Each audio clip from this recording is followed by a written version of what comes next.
Hi, my name is Tarazi. I go to Yosemite Valley Charter School, and the title of my film is Catering to a Cliff. A little to know about my documentary is that it focuses on how small businesses were affected by COVID and how they had to appeal to a cliff in order to survive during that time. I chose this topic because during COVID, a lot of essential businesses like big corporations were able to stay open, but non-essential businesses, small businesses, family-owned businesses were forced to remain closed. And this affected them in so many ways. More than 70 million people were forced to just shut down their businesses. I want the takeaway from this film to be that a lot of small businesses struggled during COVID in a way that big businesses, big corporations, didn't. The breaking news, stay at home. That is the order tonight from 4 state governors as the coronavirus pandemic spreads. New York, California, Illinois, and Connecticut all ordering non-essential employees to stay home. The full power of the federal government did this effort today. I am officially declaring a national emergency. COVID crisis has impacted so many industries this year as the virus forced businesses across the country to close their doors. Your actions can affect my health. That's where we are.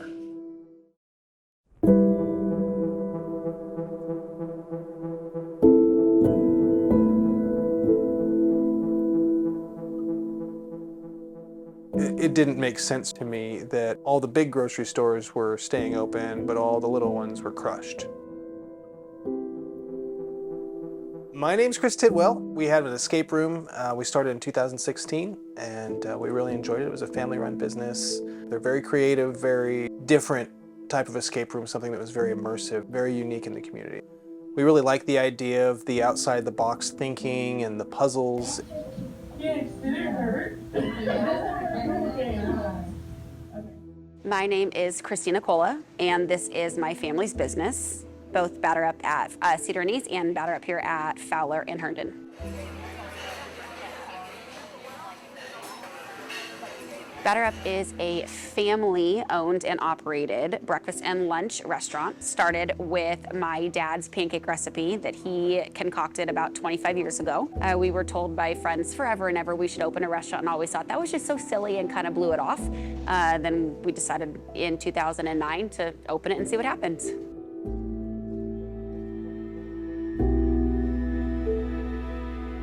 My name is Diane Johnson Mendes, and I am the owner and artist at Studio 74 in Fresno's Tower District. I am an art gallery for independent artists, and I prefer to feature not only experienced and professional artists, but also emerging artists.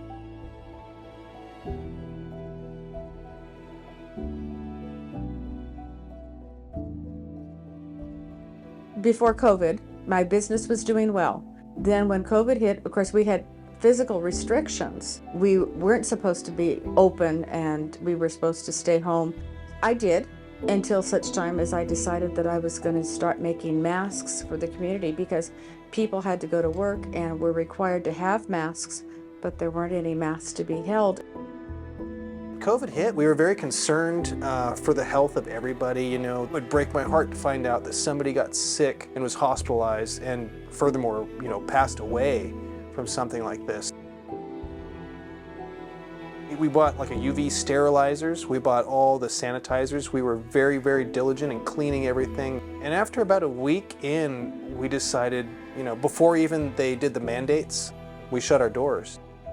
When COVID first happened and when the whole world was first notified about COVID, we had a lot of specific restrictions and regulations that we had to follow, especially in the restaurant industry. We all had to be masked inside, whether or not there were people in there or not. All the employees had to have masks. Extra sanitation was put into play. We're all crazy about germs and being sanitary in here anyway, so that didn't change too much.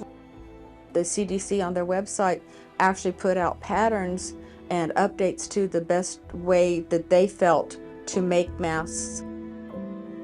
Then there was a lady who came by the gallery, and I had put a sign up that masks were available and that I was open. And she came to the door and she says, "Are you really open?" And I said, "Yes, I'm selling masks." She mentioned it on Facebook. Someone found it and put a small article in the Fresno Bee that masks were available for sale at Studio 74 in the Tower District, and that's how I got started. And we were in negotiations with the building owner, lower our rent so that we could keep our business, because at first it was supposed to be, 3 months. This particular owner we weren't actually able to get a hold of. We were able to get a hold of a manager who said they were going to talk to the owner, but we never got any results from it. And at a certain point, we actually had the doors get locked on us.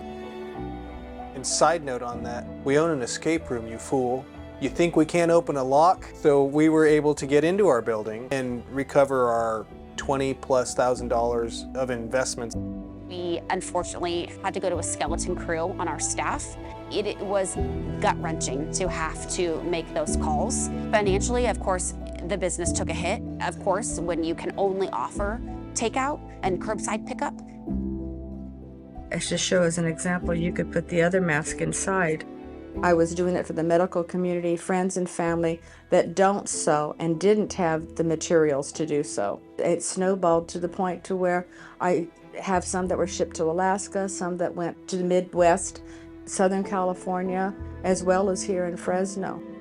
Had to fire our own family members that ran the place, and they were doing a great job. They were fundamental to everything we did, and it was heartbreaking to have to put them on the chopping block and say, yeah, now you're going to apply for unemployment. That was my own sister, so that was tough. A couple things that we did during COVID to stand out a little bit or to offer incentives, started offering family meals to go at a discounted price. We also gave out a rose, a single long stem rose with every to-go order meal. And it was just that little glimmer of trying to make somebody smile in a time where a lot of people were really scared.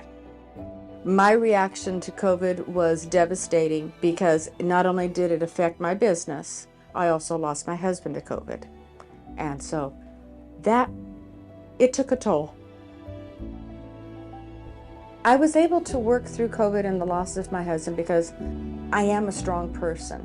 I did what he would want me to do, and that was to continue on. It was gratifying to know that I could do something, not so much for the massive medical community, but for the many people that came to me and said, I have to go to work tomorrow and I need a mask and I don't know where to find them.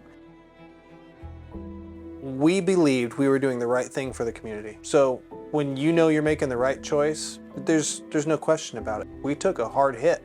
We walked away from years of hard work. Kind of like having a child. You put so much into it and this nurturing thing that you do to care for, and you also care about the community. And there's no way that I would ever put making $1 over someone's life.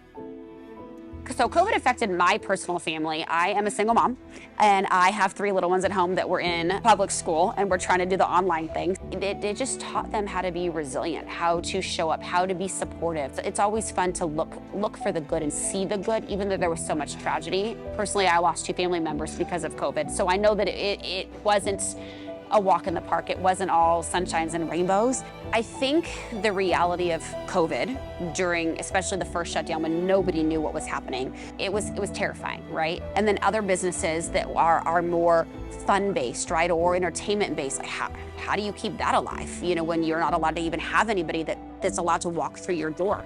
As not fun as that was, we survived and we managed and we were able to pull through.